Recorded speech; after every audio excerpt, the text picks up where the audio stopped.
Then up spoke Lord Jesus from his mother's womb. Bow low, low cherry tree, bow you low down to the ground. Bow low, low cherry tree, bow you low down to the ground.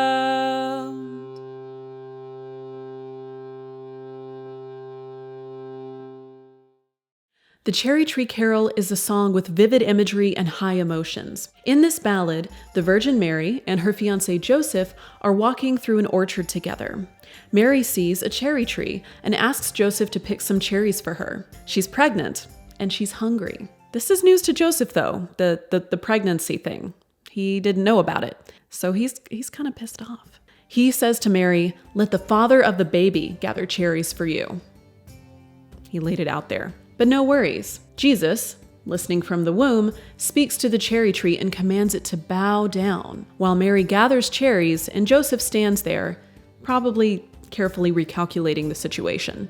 Then Joseph puts Mary on his knee and asks Jesus, in the womb, when his birthday will be. Jesus responds, "On the 6th day of January my birthday will be, when the stars and the elements all tremble with glee." This song has moments that capture the listener. A child speaking from the womb, a tall tree bowing down to a mother, and a man furious and then humbled by the presence of God. So where does this story come from? Why isn't it in the Bible? And what's with that weird birth date for Jesus? The answers to these questions take us back not only to the Middle Ages, but also to the earliest years of Christianity, and even further back to ancient Greek myth. It's a long story of holy trees, church politics, divine waters, and fertility goddesses. If you want to hear this ballad in its entirety, then watch to the end of the video to hear me sing it. But right now, let's take a bite out of one of those cherries and start our journey. This episode is sponsored by my amazing patrons. You can find out more about my Patreon and how to support my work in the notes below. Also, this episode is sponsored in part by a grant from the Country Dance and Song Society, or CDSS. CDSS supports people in building and sustaining vibrant communities through participatory dance, music, and song.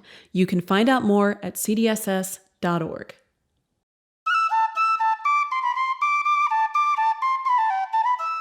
So how old is the Cherry Tree Carol? Versions of this song only started being collected in the early 1900s, particularly in England, Ireland, and Appalachia in the United States. But we do know that versions of the song's story were recited in medieval English theatrical productions called mystery plays. Mystery plays were often designed to be performed from a wagon or a single booth stage, and they recounted biblical stories and themes. A dialogue version of the Cherry Tree story is found in one of these plays. In this version, Joseph and a pregnant Mary are on their way to Bethlehem when the events of the cherry tree miracle play out. The dialogue has that key line from Joseph where he says, "Let him pluck you cherries who got you with child." People may have developed the Cherry Tree Carol by watching this play, or the song might have already been in popular culture at the same time that the plays were being circulated. There's a part of the Cherry Tree Carol that gives us a clue about its age. That line where Jesus says that his birthday will be on January 6th. This means that the song was probably written before the switch from the Gregorian calendar to the Julian calendar. This calendar switch took place in England in the early 1750s, though other countries had made the switch centuries before. Updating to the Julian calendar meant changing the dates of many major holidays. In this new system, Christmas was placed on December 25th, changing it from the older celebrations that took place on January 5th. But lots of folks who didn't want to celebrate this newfangled Christmas continued to celebrate what became known as Old Christmas in January. In fact, many Appalachian communities continued to celebrate Old Christmas up until the mid-20th century. Because the Gregorian calendar system miscalculates the length of a year by a quarter of a day, holidays placed on or near solstices or equinoxes slowly drift away from the true times of those celestial events. That's why people switched to the Julian calendar in the first place, to fix that issue. This means that the old Gregorian date of Jesus' birthday has continued to shift over time, moving from January 5th to January 6th, the date in our song. Today, communities that still use the Gregorian calendar, like the Eastern Orthodox Church, celebrate Jesus' birthday on January 7th. So depending on how old the Cherry Tree Carol is, singers might have kept updating the date in the song over time. You can imagine someone singing that line about Jesus' birthday and being like, "On the 5th day of January, my birthday will be..." Oh no, wait, it's the 6th now, isn't it? Yeah. On the 6th day of January. That sounds right. So the Cherry Tree Carol is probably at least several hundred years old. But where does the story come from? To understand that, we have to rewind back to the early years of the Christian Church and the creation of the infancy Gospels.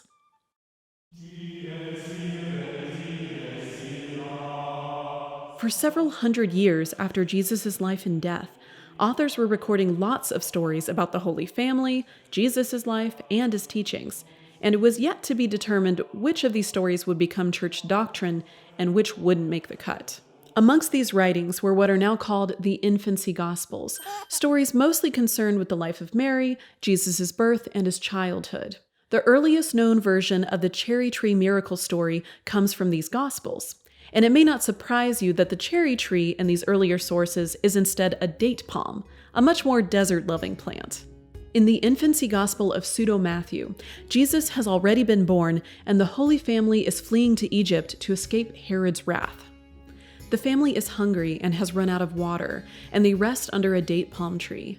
Jesus hears his parents discussing their dire circumstances and commands the tree to bow down and deliver its fruits. Then, for good measure, Jesus commands the tree to rise up again and open up its roots, revealing a spring of water. The family quenches its thirst and gives thanks to God.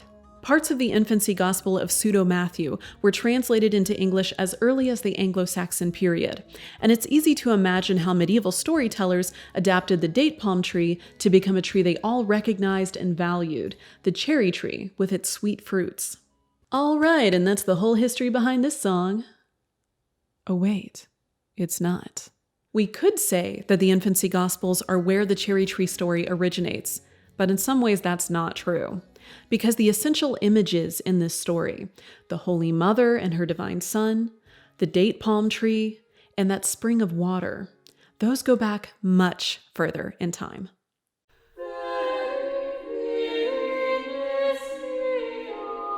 The Holy Book of Islam, the Quran, shows us a very different relationship between Mary, Jesus, and the palm tree. Islam regards Jesus as a prophet of God, and according to the Quran, his birth takes place under a fruiting palm tree. Here's the passage. Labor pain brought her to the trunk of the palm tree. She said, "I wish I had died before this and was forgotten." Then he called from beneath her, "Do not grieve. God has caused underneath you a stream. Shake toward you the trunk of the palm tree. It will drop upon you ripe dates. Eat and drink and be satisfied." This story is so different than the standard Christian versions of Mary giving birth in a manger, surrounded by shepherds and wise men. Mary's alone. She's in a lot of distress, and the palm and the spring are there to soothe her suffering. It's likely that this birth story was one amongst many that circulated in the early years after Jesus' death, and eventually it became canon in the Islamic faith. And it's also possible that as the Bethlehem story became the authoritative narrative about Jesus' birth for early Christians, they kept the palm tree story, but adapted it. They took out the birth aspect and instead made Mary pregnant or having already given birth to Jesus, just like the narratives we've already talked about. Basically, they just changed the timeline.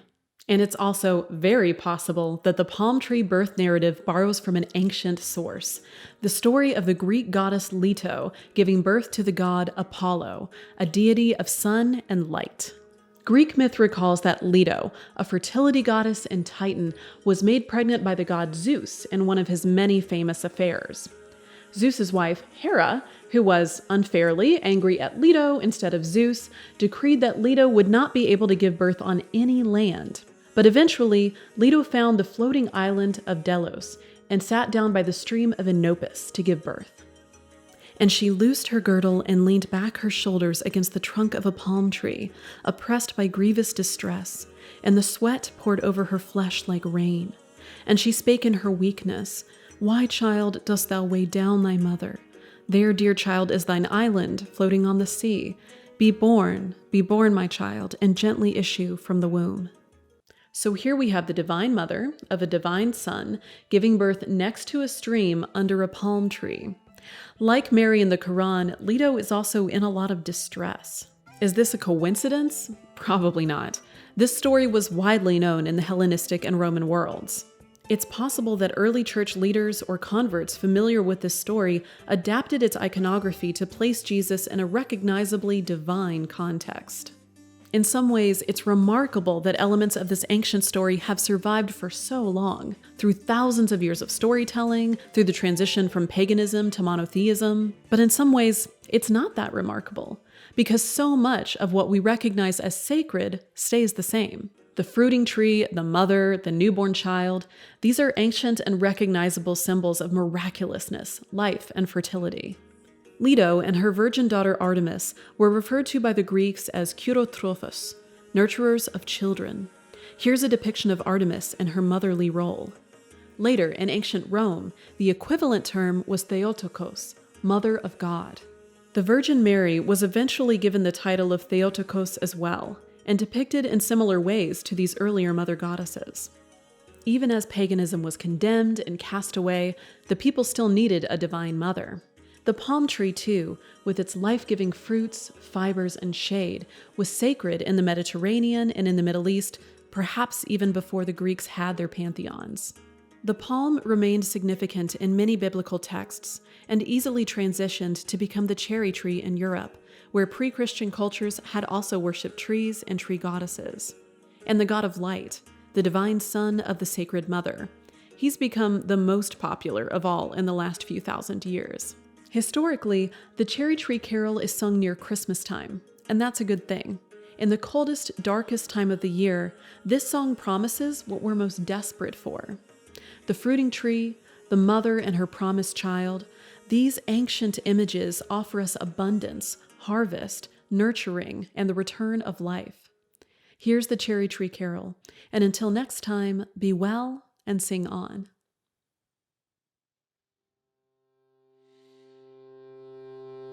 When Joseph were an old man, and an old man were he courted the Virgin Mary, and the Queen of Galilee. He courted the Virgin Mary, and the Queen of Galilee.